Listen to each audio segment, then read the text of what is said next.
Halo dulur, saya ada di Garum Farm, Blitar. Dan tadi saya ngobrol panjang lebar sama Mas Surya, ternyata kandang ini rugi 30 juta per bulan, nombok 30 juta per bulan. Ngeri ya, populasi 200 ekor, 200 sekian gitu ya, menuju 300. Ini belakang.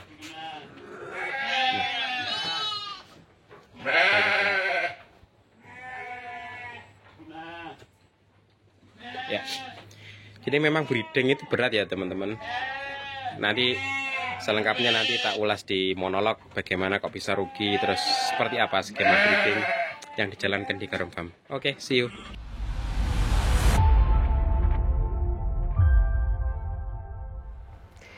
Ya, dulur, memang seperti itu. Jadi kemarin saya ngobrol panjang lebar banget sama Mas Surya, sama Pak Yono, dan ternyata rugi. Wih, kaget aku lur. Jadi ruginya itu nggak main-main, 30 juta per bulan.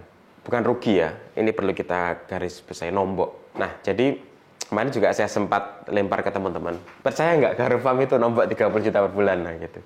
Teman-teman ada yang nimpali juga, kok iso gitu. Padahal sold out gitu ya. Padahal kemarin kabarnya di Garum Farm itu sold out, kok nombok gitu. Nah ini juga teman-teman rata-rata segitu. Nah ada juga pertanyaan dari Mas An. Pertanyaanmu kemarin apa Mas An? Dananya dari mana ini ya? Kok kuat? Oh iya, kok kuat? Sopo dikengane ngene ya. Kok kuat sopo dikengane gitu. Terus juga kenapa masih dipertahankan gitu. Jadi gini teman-teman, domba itu ada 3 biasanya ya. Ada breeding. Breeding itu apa? Breeding itu fokusnya adalah ya bener-bener budidaya domba. Dia beli doro itu remaja atau yang sudah indukan bunting gitu. Dia fokusnya itu memperbanyak populasi. Intinya ya ternak gitu loh. Ternak itu breeding.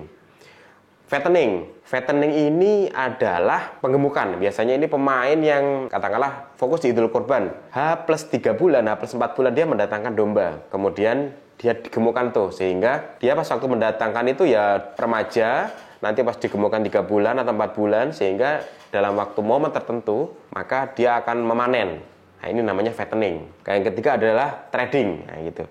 Jadi ada breeding, ada fattening, trading apa ya, jual beli di pasar gitu. Dia punya relasi ternak-ternak, dia ada yang butuh dia cari gitu. Itu namanya trading. Nah yang kasusnya Garum Farm adalah breeding teman-teman ya, fokus breeding. Jadi extreme fokus breeding. Nah ini temanya. Jadi biar teman-teman paham nih duduk perkaranya. Jadi di Garum Farm ini breeding nombok 30 juta per bulan dan akan semakin banyak. Nah ini. Dan ini sesuai kalkulasi. Nah ini yang menarik teman-teman. Jadi saya flashback sebentar. Jadi Garum Farm ini, mungkin teman-teman yang sudah lihat video kemarin, Mas Surya ini adalah seorang yang berpindah haluan dari seorang analis perbankan di luar negeri, kemudian berpindah menjadi ternak.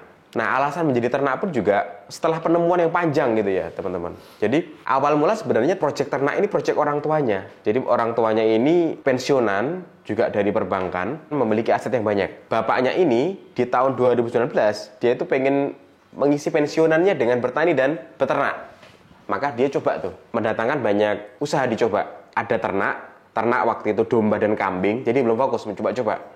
Kemudian ada tanaman hias, ada buah-buahan, pohon buah kayak alpukat, kelengkeng, dan lain sebagainya.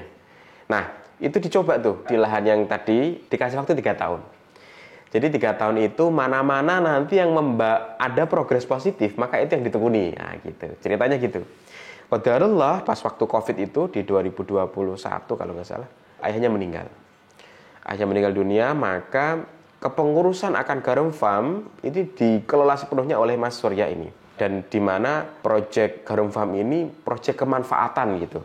Itu wasiat ayahnya. Jadi bukan hanya sekedar profit, tapi bagaimana supaya Garum Farm ini bermanfaat. Nah gitu, bermanfaat bagi orang-orang sekitar. Bisa menciptakan tenaga kerja, hasilnya juga manfaat, dan juga mereka akhirnya kemudian fokus di domba karena sesuai dengan Nabi Muhammad gitu katanya. Nabi Muhammad dulu penggembala domba, maka kita pelihara domba gitu. Nah kemudian 2020 sampai 2022 ini masa-masa susah.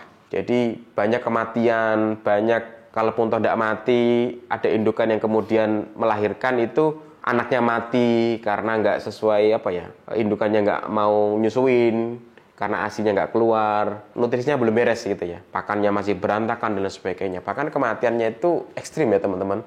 Pernah juga di 7 hari itu mati 7 gitu. Jadi berarti setiap hari mati gitu ya. Jadi itu masa-masa yang sangat berat bagi Mas Surya gitu. Kemudian di 2022 itu reset gitu ya. Mungkin teman-teman sudah nyimak video kemarin tahu. Jadi Mas Surya datang ke mana-mana, akhirnya beliau menemukan jawaban, tanya kepada Allah, tanya kepada ibunya, ibumu mantap di mana dan sebagainya itu. Kemudian Mas Surya ya wes lah, akhirnya dia fokus lagi di domba di 2022 dengan lebih mantap, dengan lebih yakin, dengan bismillah gitu ya. Bismillah, dengan memantapkan hati, kayak lebih religius juga. Karena dulu Mas Surya juga mikirnya masih profit gitu ya. Karena memang di domba ini kalau mikir terlalu profit itu kalau breeding agak susah teman-teman. Karena lama banget. Nah di situ di 2022 riset itu akhirnya Mas Surya menemukan sebuah pencerahan lah ibaratnya gitu. Kemudian bisa value yang lebih dari profit gitu ya. Kemudian sejak itu mulailah pertolongan-pertolongan datang. Mulai dia kebuka jaringan perdombaan di Blitar, mulai kenal dengan pelatihan domba. Dulu yang kemudian SDM-nya tidak efektif. Dulu kan dibuat seperti perusahaan ya, karena background-nya Mas Surya kan perusahaan, menjadi peternakan.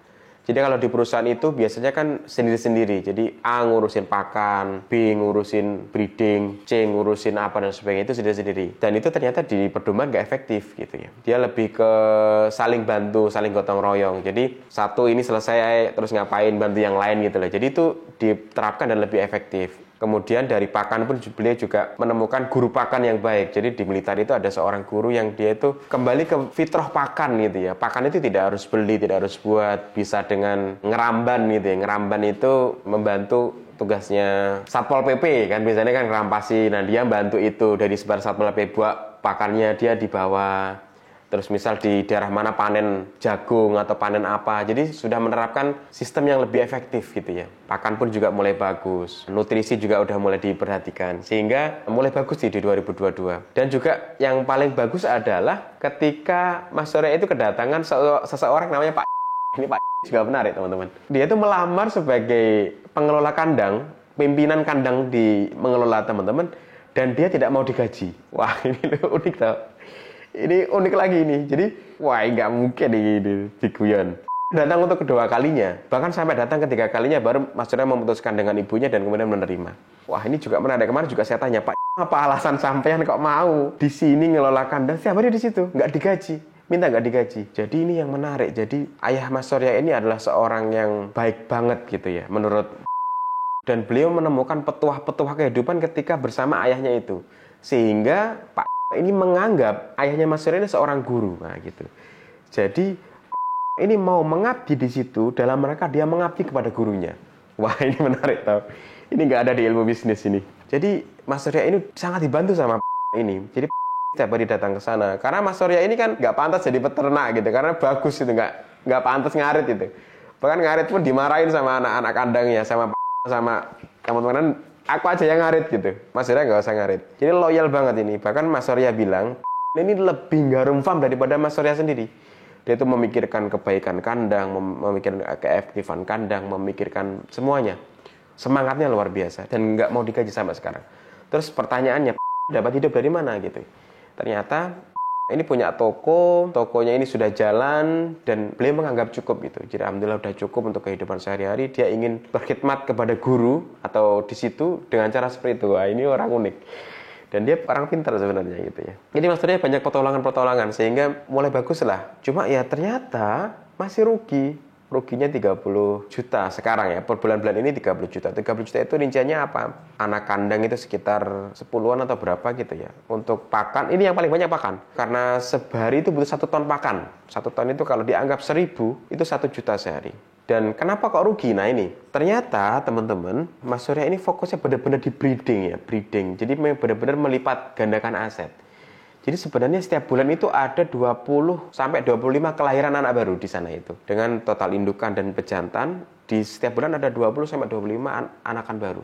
Cuma anakan ini kemudian tidak dijual, diperanakne meneh gitu loh. Mungkin yang dijual hanya yang laki-laki atau yang jantan. Itu pun juga tidak fokus untuk benar-benar di marketingin enggak. Ya kalau yang ada datang nanyain itu baru dijual, tapi biasanya rata-rata habis duluan. Jadi nggak pernah ada stok gitu ya. Kemudian yang betina ini kemudian diperanakkan lagi. Maka dia fokus pembuatan kandang, fokus pembuatan pakan yang baru. Karena ini privilege ya teman-teman, ini privilege dan mungkin tidak bisa ditiru. Karena lahannya ayahnya ini banyak, bisa untuk populasi 1000 domba. Tapi Mas Surya itu menggunakan privilege sebaik-baiknya. Nah, dananya dari mana teman-teman? Jadi Mas Surya ini dulu kan gajinya banyak, ada tabungan lah untuk dirinya sendiri. Dan Mas Surya ini juga gemar untuk berinvestasi di yang lain gitu. Jadi punya teman yang bagus itu dia berinvestasi dan sebagainya. Nah karena dia Garum Farm ada dana keluarga, maka yang dikelola ada dana keluarga. Keluarganya dapat uang dari mana? Ada bisnis lain gitu ya ternyata. Memang kayaknya proyek Garum Farm ini proyek kemanfaatan itu betul ya. Saya merasa ini benar-benar proyek kemanfaatan. Karena apa? Niat awal kadang-kadang kita itu kan niat itu untuk merayu Tuhan gitu ya, Pak ya. Merajuk Tuhan gitu. Wah, saya itu bisnis untuk kemanfaatan. Tapi apakah benar kemanfaatan benar ketika tidak ada profit dan sampean masih melakukan gitu. Ini berarti niat kemanfaatan ini perlu dipertanyakan gitu ya. Tapi ketika teman-teman niatnya kemanfaatan, maka akan benar-benar diuji. Profitnya sedikit, apakah teman-teman akan masih melakukan ini atau tidak. Kalau cari uang ya niatnya ya profit aja gitu ya, niat profit gitu ya. Syukur-syukur bermanfaat nah, gitu. Tapi kalau niatnya yang utama adalah kemanfaatan maka biasanya diuji gitu. Dan saya merasakan di sana benar gitu ya, niatnya memang benar-benar kemanfaat. Karena ini proyek rugi gitu sampai 2025. Ya nggak proyek rugi yang maksudnya proyek jangka panjang ya. Hari ini rugi tetap dijalankan gitu ya. Proyek multi years biasanya, proyek jangka panjang gitu ya. Nah itu teman-teman, jadi bagaimana solusinya kalau teman-teman mulai ternak domba atau ingin breeding domba itu mungkin teman-teman bisa mix ya teman-teman. Jadi saya juga memiliki kenalan di beberapa tempat budidaya domba itu di mix. Tidak murni breeding, tidak ekstrim breeding itu enggak. Jadi di mix juga. Jadi di waktu tertentu misal dia juga benar breeding, tapi dia juga fattening. Misal di musim mau Idul Adha, H-3 bulan, H-4 bulan dia mendatangkan yang siap dipanen ketika Idul Adha. Kemudian dia juga breeding. Dia juga menjualkan ternaknya teman, dia juga memperbanyak circle di dunia domba sehingga dia itu enak gitu kira-kira. Oke, itu monolog kita kali ini. Nanti kita akan monolog di tema-tema yang lain. Semoga kisah ini bisa diambil baiknya. Oke, see you. Assalamualaikum warahmatullahi wabarakatuh.